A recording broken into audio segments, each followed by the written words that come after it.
बिस्मिल्लाहिर्रहमानिर्रहीम। लाखों करोड़ों दुरूदो सलाम मोहम्मद मुस्तफा सल्लल्लाहु अलैहि वसल्लम और आले मोहम्मद पर। मैं हूं उमर दराज गोंदल। भरपूर कोशिश थी आज चीफ जस्टिस ऑफ पाकिस्तान को, पाकिस्तान के आइन को और पाकिस्तान की कौम को नीचा दिखाने की सरतोड़ कोशिश की गई। आज हत्तल मकदूर कोशिश थी कि चीफ जस्टिस इस्तीफा दे दें। आज ये तासुर दिया जाए कि जजेस के खिलाफ जनाब अली बगावत हो गई है। इवन मरियम नवाज ने ट्वीट दाग दिया कि देखें, जो इस वक्त जिनके ऊपर अपने जजेस का एतमाद नहीं है, अगर वो फैसला करेंगे तो उसकी कानूनी और आईनी हैसियत क्या होगी। हुकूमत की तरफ से दो टोक अंदाज में कहा गया कि हम किसी तौर पे ये फैसला नहीं मानेंगे तमाम जजेस का। चीफ जस्टिस ने आज सीधा सीधा निकात का एक एक करके जवाब दिया है।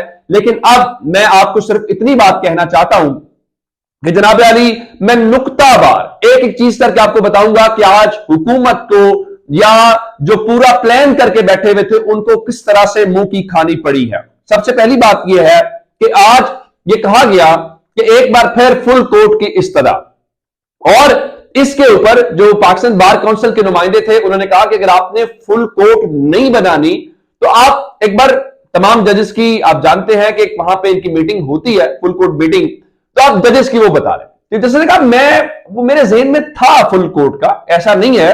लेकिन प्रॉब्लम क्या है? प्रॉब्लम यह है कि हमने जजेस की अवेलेबिलिटी भी देखनी होती है और ताकि कोर्ट के बाकी मामला भी देखते रहें। बाकी चीफ ने कहा कि मैं आज से मुलाकातें शुरू कर रहा हूं।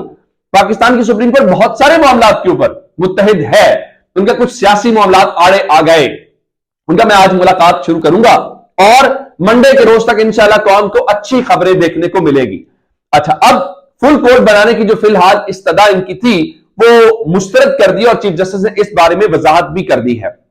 और वहां पे जो थे उनका कम से कम फुल कोर्ट मीटिंग वाली बात हो गई और उन्होंने ये कहा कि उसके बाद उन्होंने जस्टिस काजी फायज ईसा का भी हवाला दिया।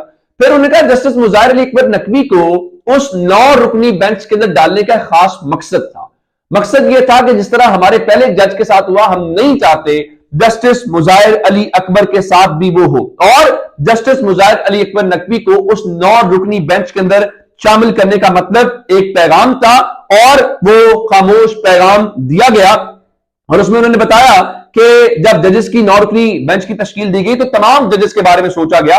जैसे जस्टिस अतर मिनल्ला को आइन से हम आहंग पाया गया, justice Mansoor Ali Shah, justice Yahya Afridi, justice Munib Akhtar आइन के माहिर हैं, जस्टिस एजाजुल एहसन भी आइन के माहिर हैं और इसीलिए मुजाहिर अली अकबर नकवी साहब को वहां पे शामिल किया गया। अब ये सारा कुछ होना था और वहां पे उन्होंने, अब इसका लुबे लुबाब क्या है? अब बेशक हुकूमत कहती रहे कि जिस पर अपने जजेस अदम एतमाद कर दे उसके फैसले की कोई हैसियत नहीं है। ये सिर्फ और सिर्फ प्रेशर टैक्टिक तो हो सकता है, लेकिन इससे ज्यादा इसकी कोई और वजह नहीं हो सकती। चीफ जस्टिस ने इनके सामने बड़ी वाज़ेह अंदाज में कहा कि या तो ठोस वजूहात बताएं, ठोस वजह बताएं कि भाई इलेक्शन इस वजह से नहीं करवा रहे। दूसरी सूरत यह है कि अगर ठोस वजह नहीं है, अगस्त के अंदर आपकी असेंबली की मुद्दत पूरी हो रही है, तो आप आपस में मुज़ाकरात करें, आप बातचीत करके कोई रास्ता निकालें तो चले। अदालत थोड़ा वक्फा ले लेगी, अदालत कहेगी चले आप कोई वे फॉरवर्ड आपके पास है या दरमियान का रास्ता, तो अदालत आपके लिए मुश्किलात खड़ी करने के लिए नहीं है। अदालत अगर आप नाकाम हुए तो अपना आईनी किरदार हर सूरत अदा करेगी। और फिर उन्होंने यह भी कहा कि सदर को इलेक्शन कमीशन ने हालात बताए ही नहीं है। अगर आप हालात बताते तो मुमकिन है कि शायद 30 अप्रैल की तारीख आती ही ना। और उन्होंने कहा कि अदालत के सामने मसला 8 अक्टूबर की तारीख का है, जो बार बार अदालत पूछ रही है कि आप बताएंगे 8 अगस्त क्यों नहीं है, आप बताएंगे 8 सितंबर क्यों नहीं है, ये 8 अक्टूबर ही क्यों हर सूरत है। तो अब उन्होंने ये कहा कि देखें, एक फरीक जो है पार्टी चेयरमैन जमानत दे रहा है और मैं आपको शक्ति खबर देना चाहता हूं कि पाकिस्तान तहरीक इंसाफ ने बाकायदा तौर पर सुप्रीम कोर्ट के अंदर तहरीरी यकीन दहानी करवा दी है कि अगर जमहूरियत की बका के लिए हम अदालत को यकीन दहानी करवा रहे हैं कि अगर इस दौरान कोई गलत हरकत न की गई तो हम इस इलेक्शन मुहिम के दौरान और इस इलेक्शन के दौरान पुरअमन रहेंगे। और लेकिन शर्त एक है कि अगर इंतखाबात के दौरान कोई गैर कानूनी काम न किया जाए। और उन्होंने कहा कि सिर्फ उन जगहों पर जलसे और रैलियां निकाली जाएंगी, यहां सिक्योरिटी की यकीन दहानी होगी। अब चीफ जस्टिस ने कहा कि देखें, अगर वो ये सारा कुछ कर रहे हैं तो फिर हुकूमत को भी अपना माजी भुला के थोड़ा आगे चलना पड़ेगा ताकि इस मसले का कोई ना कोई हल जो है वो निकल सके। अब इस दौरान उन्होंने आपको रास्ता दिखा दिया है कि आप वो मुज़ाकरात करें। लेकिन मैं आपको बताना क्या चाहता हूं, तो उन्होंने कहा आप आपस में बात भी ना करें, इलेक्शन की कोई ठोस वजह भी ना हो, तो फिर कैसे इलेक्शन रुक सकता है? फिर तो अदालत को बहरहाल जो उनको आईन ने रोल दिया है वो उसका प्ले करेंगे, और उनका के अदालती फैसला देकर आप कहेंगे कि बा इख्तियार फैसला है और हर फ्री के हर नुक्ते का फैसले में जिक्र किया जाएगा। और चीफ जस्टिस ने कहा कि 20 अरब के अखराजात पर पहले अदालत को बताएं, हमने अखराजात कम करने की तजवीज भी दी थी। अब खबर इस वक्त क्या है? खबर सबसे बड़ी यह है कि अदालत ने मंडे के रोज तक 11:30 बजे तक इसकी समाअत तो मुलतवी कर दी है, लेकिन बड़ी खबर क्या है? अब दो चीजें अब तक रुकावट है। पहली रुकावट हुकूमत की तरफ से थी, जिसमें वो कह रहे थे जी हमारे पास पैसे नहीं है। उन्होंने हुकूमत को बुला लिया है। हुकूमत को कैसे बुलाया मैं आपको बता देता हूं। सेक्रेटरी खजाना जो फाइनेंस की मिनिस्ट्री को देखते हैं, उनको बुलाया गया कि आप आए और आप बताएंगे आप पैसे क्यों नहीं देना चाहते, आपके पास पैसे क्यों नहीं है। दूसरे नंबर के ऊपर चल के, चूंकि फौज की नफरी का मामला है और फौज जो है आप जानते हैं कि डिफेंस मिनिस्ट्री के अंडर आती है, और सेक्रेटरी डिफेंस उसको देखते हैं, और आप जानते हैं सेक्रेटरी डिफेंस आमतौर पर कौन होते हैं।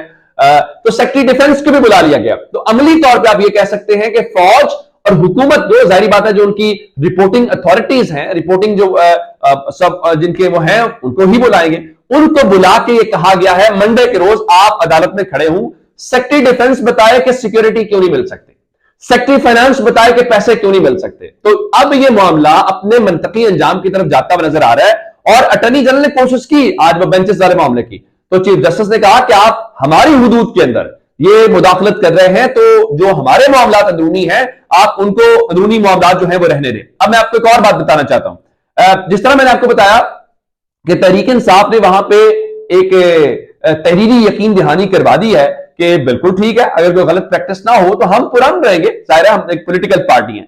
दूसरी जानिब इमरान खान ने अब से थोड़ी देर पहले एक ट्वीट किया है, जिसमें मैंने आपको बताया था कि 1997 का 1997 जब नवाज शरीफ प्राइम मिनिस्टर थे, ये उसका रिपीट टेलीकास्ट है, उसके अलावा कुछ भी नहीं है।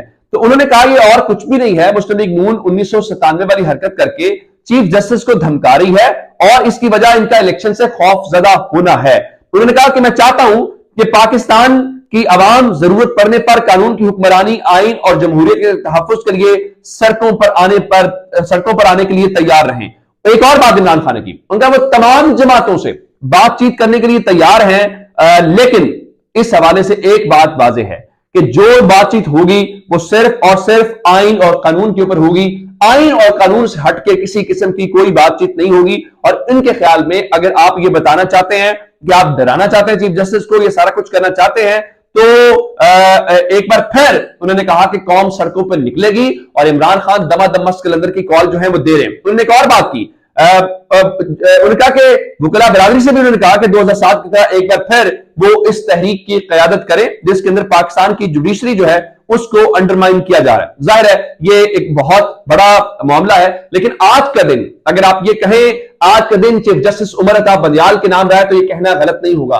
बेंच तोड़ना बहुत कोशिश हुई, बेंच से भी निकल गए, समाअत भी हुई, हुक्मनामा भी जारी हो गया, अदालती हुक्मनामा भी आ गया मंडे रोज का, और इनको रास्ता भी दिखा दिया। तो कोशिश जो थी चीफ जस्टिस को नीचा दिखाने की, चीफ जस्टिस को नाकाम बनाने की, पहले मरहले के अंदर चीफ जस्टिस ने इन सब को नॉकआउट करके अब बॉल इनकी कोर्ट में फेंक दिया। अब इनका मसला है ठोस वजह बताएं, हल बताएं। हल नहीं बताना तो मंडे के रोज, क्योंकि आज इरफान कादर भी, उन्होंने भी वहां पे दलाइल दिए, और इलेक्शन कमीशन के दलाइल मुकम्मल हो चुके हैं, अटॉर्नी जनरल तहरीक इंसाफ अपने दलाइल मुकम्मल कर चुकी है। तो ये लंबा चौड़ा सिलसिला चलेगा नहीं, मंडे ना हुआ तो ट्यूसडे हो जाएगी, लेकिन इससे आप ज्यादा भाग नहीं सकते। अपना बहुत सारा ख्याल रखिएगा। खुदा हाफिज।